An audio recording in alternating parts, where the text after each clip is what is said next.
Bonjour à tous et bienvenue dans ce nouvel épisode de notre formation Ionic, dans laquelle nous allons voir ensemble comment créer une application de shopping avec le framework Ionic bien sûr. Alors, dans ce nouvel épisode, on va voir ensemble comment afficher notre menu. Notre menu contiendra en première partie les catégories d'articles et en deuxième partie les infos correspondant au compte ou les pages correspondant au compte, disons-le ainsi. Alors, sans plus tarder, commençons. Déjà, ce qu'il faut savoir dans Ionic, c'est que quand on a notre menu, une page de menu, ici, elle est représentée par la couleur bleue. On doit aussi avoir une route page en jaune ici. Et c'est cette route page qui nous permettra d'afficher nos pages, par exemple, une page home, une page contact, etc. Mais concrètement, qu'est-ce qu'on a? On a notre menu qui doit obligatoirement contenir la page qui sera, disons, en dessous du menu. Et ce que l'on va voir comment implémenter dans cet épisode.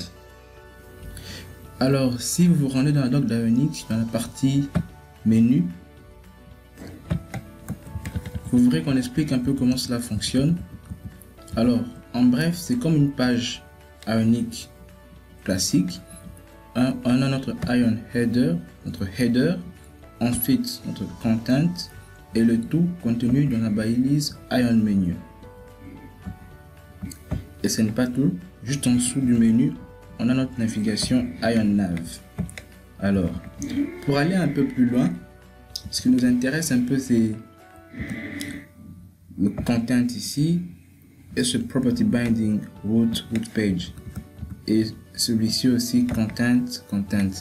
Alors, si vous cliquez sur API Doc, vous serez redirigé ici.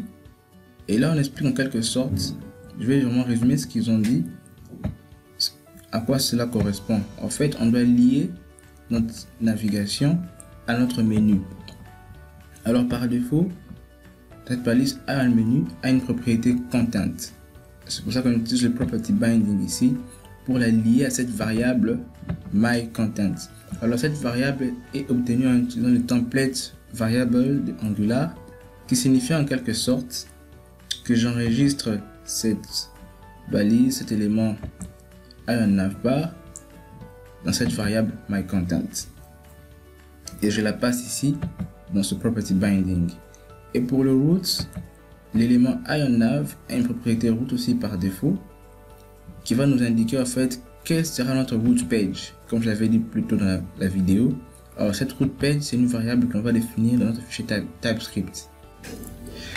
Alors, j'ai déjà lancé mon application grâce à mon serveur de développement et tout fonctionne bien comme vous voyez. Maintenant, je vais créer une nouvelle page. Je vais générer une nouvelle page que je vais appeler menu. Et pour cela, je vais faire Ionic generate page et je lui mets menu. Alors là, je vois que la page a été générée. Je vais sur Visual Studio Code, dans source, page, je vois que j'ai une nouvelle page menu. Alors, je vais dans menu.html, on voit la page classique générée par Ionic. Je mets les commentaires et tout ce que j'ai à faire, c'est juste ajouter, comme je l'avais dit plus tôt, la balise Ion Menu juste au-dessus.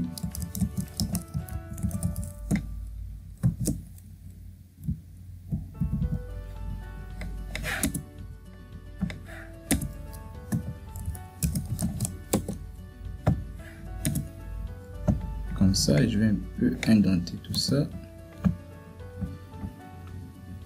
Et voilà. Et juste en dessous, j'ai ma balise Ion Nav. Je dois avoir un ID.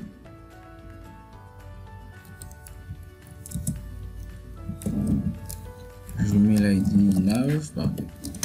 Et puis une propriété root. Alors je vais faire root sera égal à root page que je vais définir bientôt là.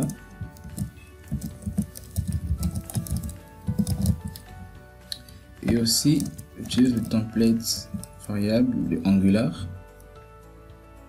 Je vais l'appeler content. Et là au-dessus, je fais content sera égal à content. Bon, pour ne pas porter à confusion, je vais l'appeler My Content. Comme ça. Et à l'intérieur ici de mon menu, je mets juste un lorem ipsum. Voilà.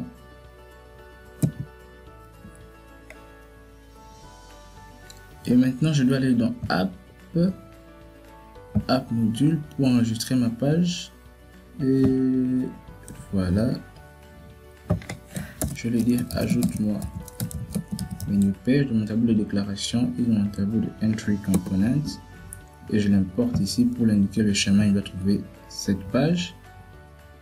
Et ensuite, qu'est-ce qui doit se passer?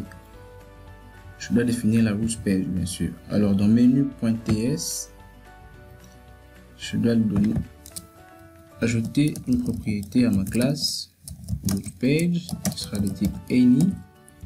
Et dans mon constructeur, je lui fais this root page sera égal à home page, parce que c'est la home page que je vais charger à l'intérieur de mon menu. Alors, ma page a été importée automatiquement grâce à un plugin que j'utilise. Mais ce n'est pas tout. Si vous vous rappelez bien, la première page qui est chargée par notre application, c'est la home page. Et si je ne la change pas, ce sera toujours la home page qui sera chargée par défaut. Vous allez voir ce que ça va donner. Alors j'enregistre tout.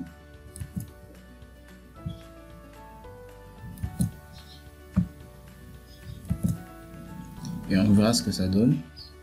Et comme vous le voyez, je peux essayer de slider et vous voyez que le menu ne s'affiche pas parce que la première page qui est chargée par notre application Ionic, c'est la home page. Alors moi, ce que je veux, c'est que la première page qui soit chargée, c'est ma page menu.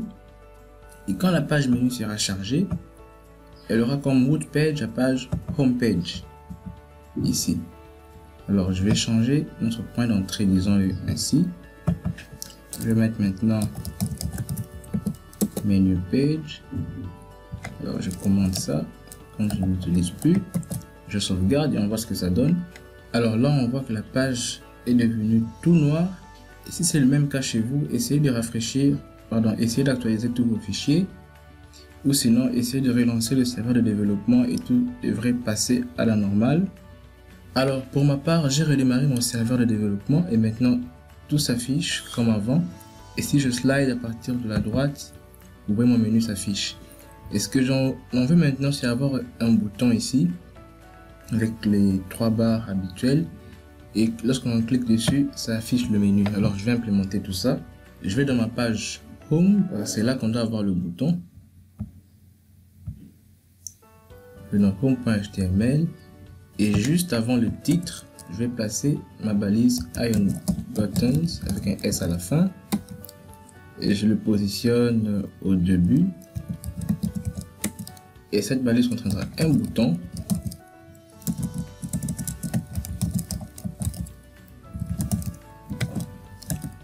Qui lui contiendra une icône, un icon.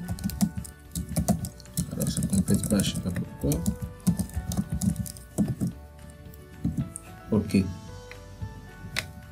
Oh, ici, je crois que c'est bouton tout court.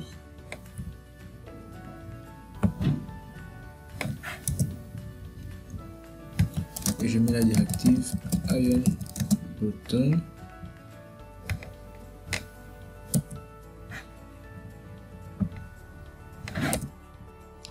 Et là, je veux qu'il m'affiche une icône. Et cette icône s'appelle tout simplement menu. Et comment je fais pour lui dire d'afficher le menu? C'est tout simplement une directive que je vais placer sur mon bouton. Et je mets juste menu toggle. Et avec ça, à chaque fois que l'on cliquera sur ce bouton, ça va afficher le menu s'il est affiché afficher le menu s'il n'est pas affiché et le cacher s'il est affiché, je pense bien. Et vous voyez, notre bouton s'affiche bien. Quand je clique dessus, on voit notre menu. Et je reclique dessus, il cache le menu. Voilà, c'est déjà tout pour cette petite vidéo. Alors dans la suite, on va voir maintenant ensemble comment afficher premièrement la liste de catégories qu'on a dans notre application et juste en dessous les pages correspondant au compte de l'utilisateur, si je peux le dire ainsi. Alors d'ici là, portez-vous bien. Si vous avez aimé la vidéo, n'hésitez pas à la partager autour de vous, likez-la, laissez-moi des commentaires si vous avez des préoccupations correspondant au property binding, la navigation ou le menu, simplement. Abonnez-vous à la chaîne si ce n'est pas encore fait et activez les notifications. Alors, à plus, merci.